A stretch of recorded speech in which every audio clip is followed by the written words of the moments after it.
All right, y'all. So we got some big news coming out of Philly. Darius Slay is coming back. Now, earlier today, I'm not gonna lie, I was not happy. I was in my office and I heard essentially what happened with Slay, us releasing him. I didn't want it to be true, and I was upset. I yelled. I took some frustration out on some other people. I shouldn't have done it, but I'm happy that right now I was going to sleep. And I said, you know what?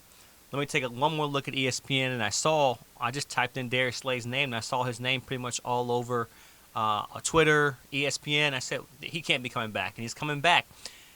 A lot to unravel here, but pretty much we all know that Darius Slay, Eagles gave him the secret trade while they're trying to negotiate a deal with him, and with, if they weren't going to trade him, or no team wanted him, they were going to release him.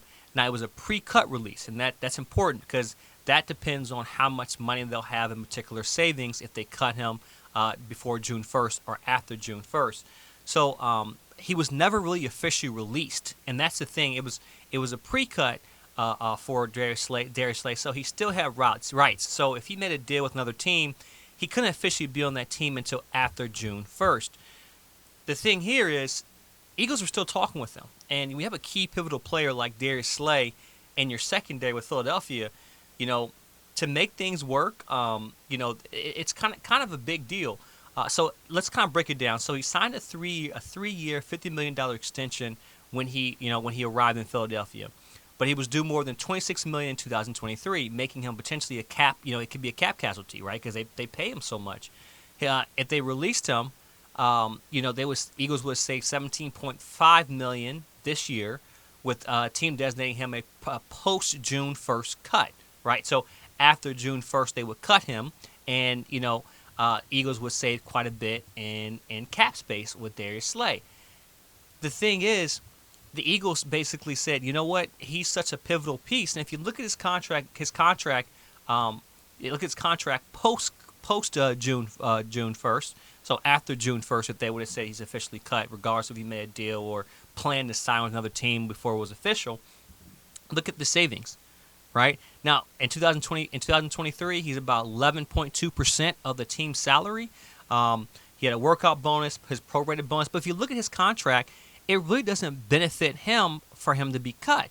The Eagles paid him pretty much a little bit of his contract. A little bit of his contract. Less than half of his contract, and he wasn't going to get anything in 2023. So the pre-cut, bringing him back, I'm pretty sure they restructured some of his contract. They found a way to make it work. But if you look at the pre-cut versus the post-cut, you see how much they saved, right? So in dead money and cap space, they would save 20. A pre-cut, they would have lost this much money, 22 million. Post-cut, 8.6. So them cutting him post, they would have saved quite a bit of money. But it looks like, we look at the savings, 17.5 million. They're going to bring him back. Now, if you look at the extension, what the extension look like if they save him? It looks like we may save 13 million versus the restructure. Can be 12 million. So there still is some savings they can use with restructuring your contract and spreading his money out over time for Darius Slay to bring him back. But this is so important, and I tweeted, there's no point in re-signing Bradbury if we can't sign Darius Slay. He's our number one cover guy. So if we have Avonte Maddox, we still have Slay, we still have Bradbury. He's coming back. Fletcher Cox is signed. The biggest piece is CJ. Making it make sense for CJ. Hamilton's not a replacement for CJ. We have to figure out how to make things work with CJ. I'm happy that Howie and the guys kind of went back and took a look at this, because it's definitely something that's important to our secondary to have him back. He's such a pivotal piece. So big news coming out. Darius Slay is coming back with Philadelphia. Now, what does the contract look like? We don't know. We know that there still can be some good amount of savings if they spread his money out over time. Maybe him getting most of his money not this year. I mean, maybe some of the money this year. Then next year they can spread that large portion of money that he was due. So I'm happy that Slay's coming back. big move for Philadelphia. Not only that, we re-signed Fletcher Cox. Now Fletcher Cox pretty much came back, he said, for the Philly discount.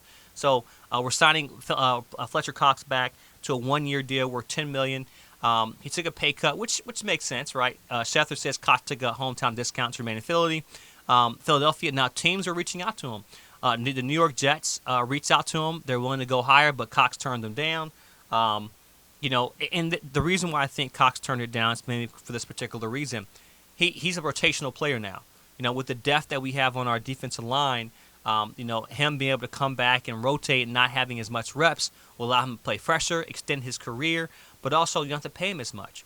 And if he's willing to come back and play, great. Now, in 2002, he rebounded. He rebounded because in 2001 he only had 3.5 sacks.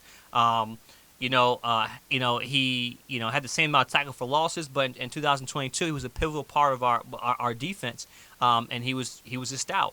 Signing Fletcher Cox, we have the nucleus back: Lane Johnson, Fletcher Cox, Brandon Graham, and Jason Kelsey. That's so important. You have the team captains coming back; they're buying in, and Jalen Hurts and what he, and his and what he's able to do as a quarterback. With Jalen Hurts, the exciting thing is, the thing is, we still have to pay Jalen Hurts this year, but we have to figure these things out to figure out how much cap space we can and have before we pay him. So he's being patient. He's patient. I'm sure he's happy to see some of these guys come back.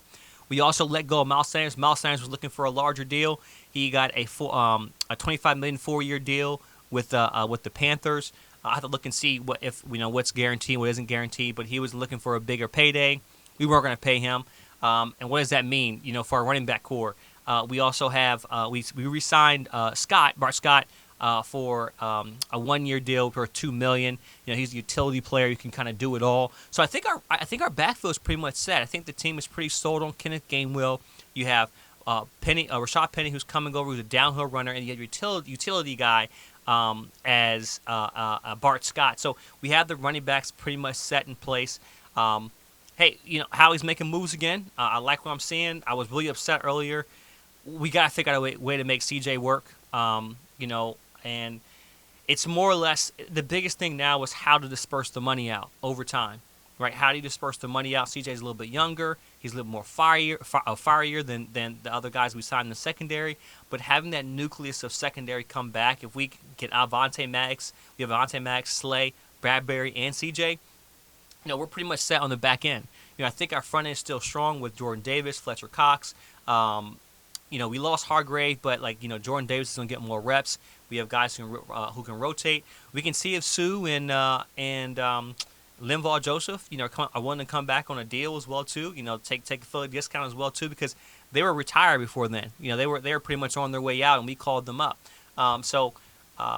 Just excited for the moves that we're making. Another big day. We hope to hear some moves from CJ.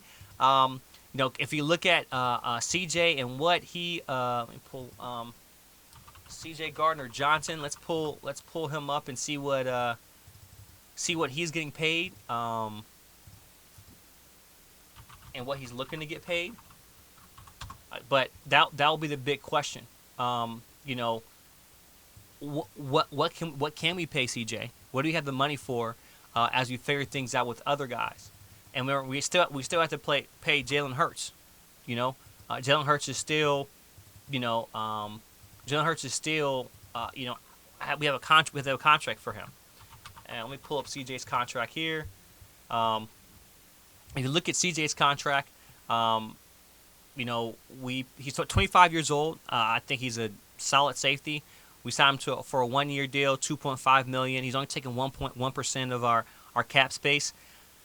What kind of deal is he looking at? I don't know. I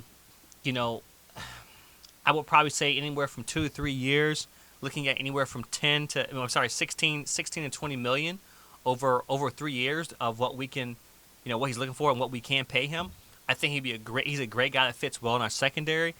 Before he got injured, he was leading the league. Actually, he tied for a league lead in interceptions. He's a smart guy. Hamilton's not a good placeholder. I think that Hamilton has a lot to improve. Drafting the guy is not going to replace him. But yeah, if we can retain CJ as well too, I'm happy. Whatever we do from there, I'm happy.